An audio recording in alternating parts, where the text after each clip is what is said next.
ಹಾಸನ ಜಿಲ್ಲೆಯ ಸಕಲೇಶಪುರದಲ್ಲಿ ಮಳೆಯಿಂದ ಹಾನಿಗೊಳಗಾದ ಪ್ರದೇಶಗಳಿಗೆ ವಿಧಾನಸಭೆ ವಿರೋಧ ಪಕ್ಷದ ನಾಯಕ ಆರ್ ಅಶೋಕ ಇಂದು ಭೇಟಿ ನೀಡಿ ಪರಿಶೀಲಿಸಿದರು.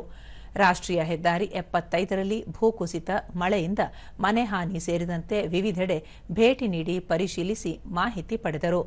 ಇದೇ ಸಂದರ್ಭದಲ್ಲಿ ಆಸ್ಪತ್ರೆಗೂ ಭೇಟಿ ನೀಡಿ ರೋಗಿಗಳ ಆರೋಗ್ಯ ವಿಚಾರಿಸಿದರು. ಈ ವೇಳೆ ಶಾಸಕ ಸಿಮೆಂಟ್ ಮಂಜು ಸೇರಿದಂತೆ ಹಲವರು ಉಪಸ್ಥಿತರಿದ್ದರು.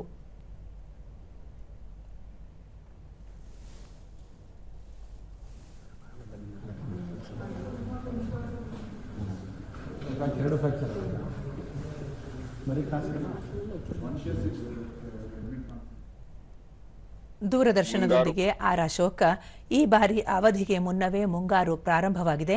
ಮಳೆಯಿಂದಾಗಿ ಹಲವು ಕಡೆ ಹಾನಿಯುಂಟಾಗಿದೆ.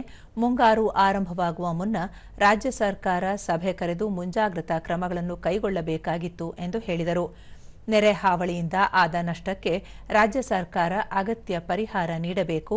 ಮಳೆ ಬಾಧಿತ ಪ್ರದೇಶಗಳಿಗೆ ಸಚಿವರು, ಶಾಸಕರು ಭೇಟಿ ನೀಡಿ ಸಂತ್ರಸ್ತರಿಗೆ ಪರಿಹಾರ ನೀಡುವ ಕೆಲಸ ಮಾಡಬೇಕು.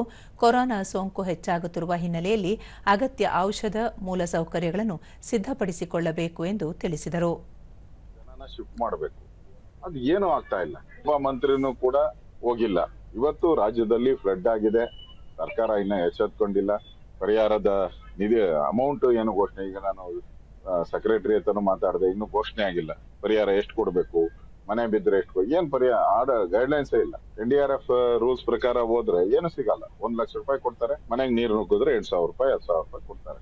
ಅದರಿಂದ ಜನಗಳ ಬವಣೆ ಏನು ಆಗಲ್ಲ. ಒಂದು ಗೈಡ್ಲೈನ್ಸ್ ಸರ್ಕಾರ ಬಂದಿಲ್ಲ. ಇವತ್ತು ಎಲ್ಲೆಲ್ಲಿ ಫ್ಲಡ್ ಆಗಿದೆ, ಲ್ಯಾಂಡ್ ಸ್ಲೈಡ್ ಆಗಿದೆ, ಸರ್ಕಾರ ಕ್ರಮ ತೆಗೆದುಕೊಳ್ಬೇಕು. ಕಂಬಳಿ ತೆಗೆದು ಬರ್ರಪ್ಪ ಇಲ್ಲಿ ಸ್ವಲ್ಪ ನೋಡ್ರಿ ಅಂತ ಹೇಳಕ್ಕೋಸ್ಕರ ನಾನು ಇವತ್ತು ಬಂದೆ.